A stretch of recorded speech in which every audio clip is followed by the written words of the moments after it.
Hey, what's up, guys? Chris here, and I want to give you a little insight into Broward County, if you didn't know, that might shed some light on why Broward always shows up in the news as being in an embarrassing way.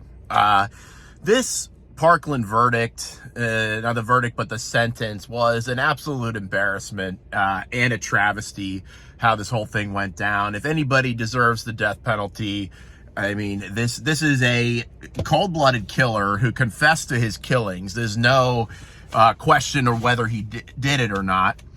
And he is now going to get life in prison, okay? Life in prison. And I saw all the Democrats, all the people on the left who live down here and experienced this and being mad about this. And I just want to say, you know, I mean, this is left. People on the left do not believe in the death penalty. They argue against it all the time. They believe in abortion up to the moment of birth, but for the worst possible killers, they want to have, well, we need to have mercy on them. Well, guess what? That's not your place to say. And we really saw what they really believe in this scum sentinel, and they live up to their name, this scum sentinel piece that supported this and said the jury this was an unafraid jury and they did the right thing. And well, it wasn't the entire jury. It was one juror that decided this. And this is why it was so confusing as we were listening to this being read, because over and over again, we're hearing that this killer deserved the death penalty, that his crime met that standard. Reviewing the aggravating factors that we unanimously found to be established beyond a reasonable doubt, we, the jury, unanimously find that the aggravating factors are sufficient to warrant a possible sentence of death. Yes. But then for every victim, we heard one juror that was saying no. One or more individual jurors find that one or more mitigating circumstances was established by the greater weight of the evidence. Yes. There are extenuating circumstances. Well, it turns out that this juror, the judge, knew that this juror had already made up her mind to not pursue the death penalty. That is a big red flag. As the judge, she should have removed this juror. The other jurors went to the judge, and now this letter has been made public with this juror telling the judge that no, she's unbiased. But there was enough evidence there. The judge was told that this juror had already made up her mind and was biased. They ask you this before the trial begins, if you have a problem imposing the ultimate punishment, the death penalty. So when she said no, she lied. Now, when the other jurors came to the judge with this problem, the judge could have appointed one of the alternates. But let me just explain to you how things work here in Broward County. Here in Broward County, people are not appointed to positions within government. They are not elected generally or achieve a high status as far as the government here is concerned based on merits. The top three things that get you to the top in Broward County are: number one, your race; number two, your gender; and number three, your sexual orientation. They look at these things above anything else. And you see it with the county administrator.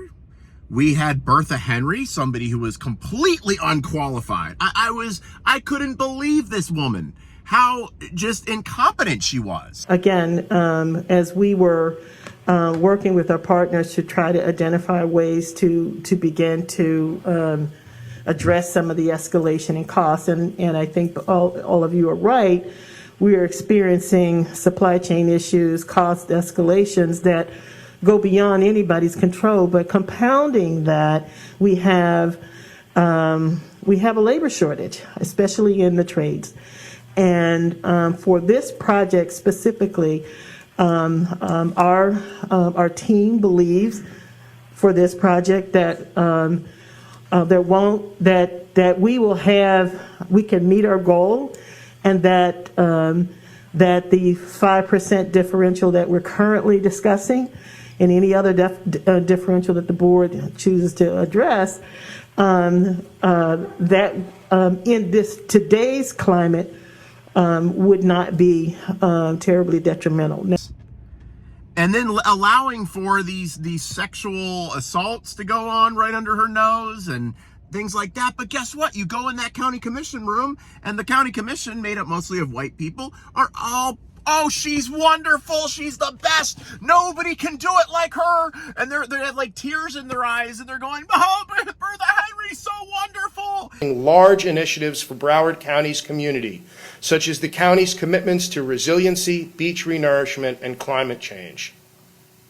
Whereas her commitment to equality has led Broward County to precedent-setting protections for human rights and the LGBTQIA+ community. Now, therefore, be it proclaimed by the Board of County Commissioners of Broward County, Florida, that the board hereby designates February 22nd, 2022, as Bertha Henry Watson Appreciation Day. Bertha, I didn't mess up anything till that. Bertha Watson Henry Appreciation Day in Broward County, and encourages all residents to take a moment to recognize and appreciate the contributions to Broward County and the Broward County Board of County Commissioners of this amazing woman and accomplished public service during her tenure as county administrator. And it is signed by the entire county commission, because we all feel that way, and I present you this proclamation.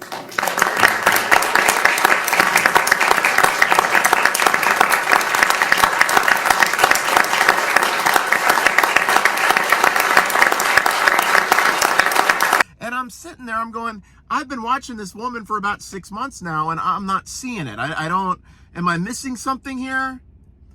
But there was this it's a white savior complex thing going on. It's really it's really bizarre. And these white libs pat themselves on the back for appointing people not based on qualifications, but based on their physical characteristics and their sexual feelings, preferences. That's how they get appointed. And the new county administrator, same way. They didn't put out, the county administrators, like the CEO of the county, they didn't put out a wide net. They just picked this woman, and they were patting themselves on the back because she's gay. Oh, she's wonderful. Oh, we love her. Nobody can do the job but her. She is wonderful. And the whole thing was the fact that they were proud of themselves for appointing a gay woman. And that was to the most important position in the county. Now, what you saw with Cartwright, with Vicky Cartwright, whose evaluation is coming up next week on Tuesday. And if the Broward School Board, the new reformed Broward School Board, want to move on from Cartwright, then next week is when it has to happen. I mean, we're running out of time. If it doesn't happen next week, we're stuck with her. But let me tell you, we had a guy that came in named Michael Gall, okay? This guy was military. He was running this huge education thing in Washington, D.C.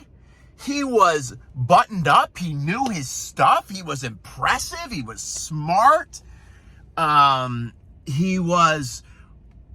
was literally, for this guy to be considering coming to Broward to be the superintendent, we should have been pleading for him to stay and going, oh, yeah, I mean, what a find to get a guy of this guy's caliber to be superintendent down here. But no. We're not going to vote him in. We're going to go with the woman who couldn't handle being superintendent at this little tiny district called Oshkosh in the middle of nowhere, Wisconsin, and got booted out of there for her incompetence, with all of the administrators and principals saying, please, we don't want her back, take her, and warnings about her. And I went in and I read them. Dr. Cartwright says her background speaks for itself. Well, I think that is a great idea. Let's look into her background, because it's not pretty. She was superintendent in the Oshkosh School District not decades ago, just a couple years ago, for 3 years. Well, let's hear what some of the administrators in Oshkosh had to say about Dr. Cartwright, because I think somebody's previous job in a job interview is pretty relevant, right? This is a letter signed Concerned Oshkosh Area School District Administrators. Now, these are the principals. These are the people that were answering right underneath Dr. Cartwright. We've heard a lot about the teachers and caring about the teachers. Well, let's hear what administrators, teachers, and principals had to say about Dr. Cartwright.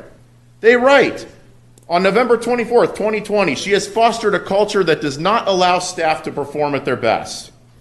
A lack of clear communication. The superintendent micromanages and makes top-down decisions without involving other administrators or goes against the recommendations of the entire team. The superintendent has created a culture of no trust that stifles staff, with administrators afraid to speak up. And now we're dealing with that. I was flabbergasted that they didn't pick this guy. Outclassed her in every way, but he was a guy. He wasn't gay, I don't think.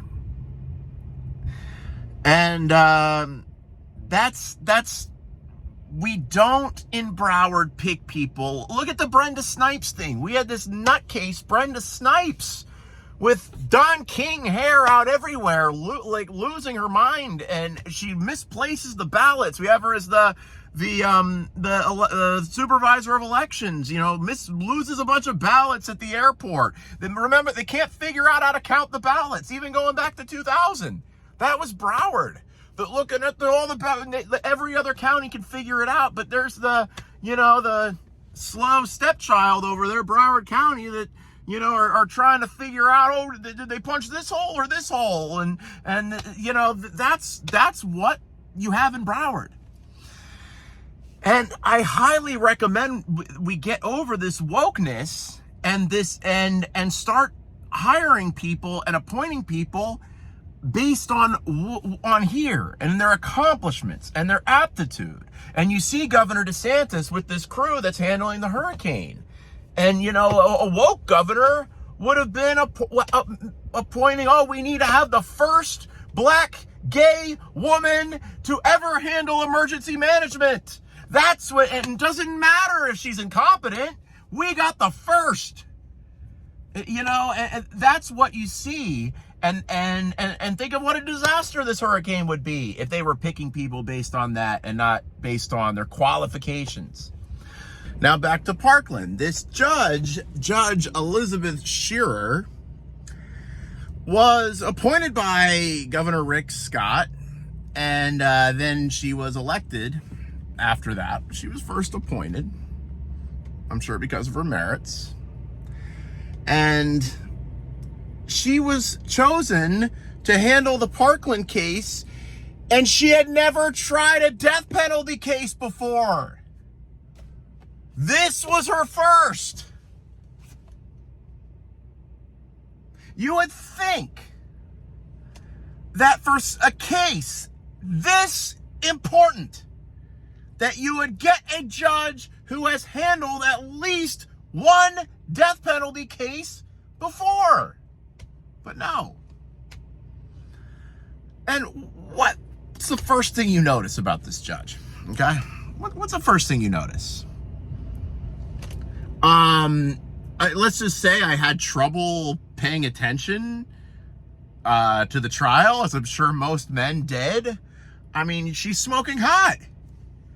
She's this smoking hot, young, gorgeous judge. And I'm like, this is a judge?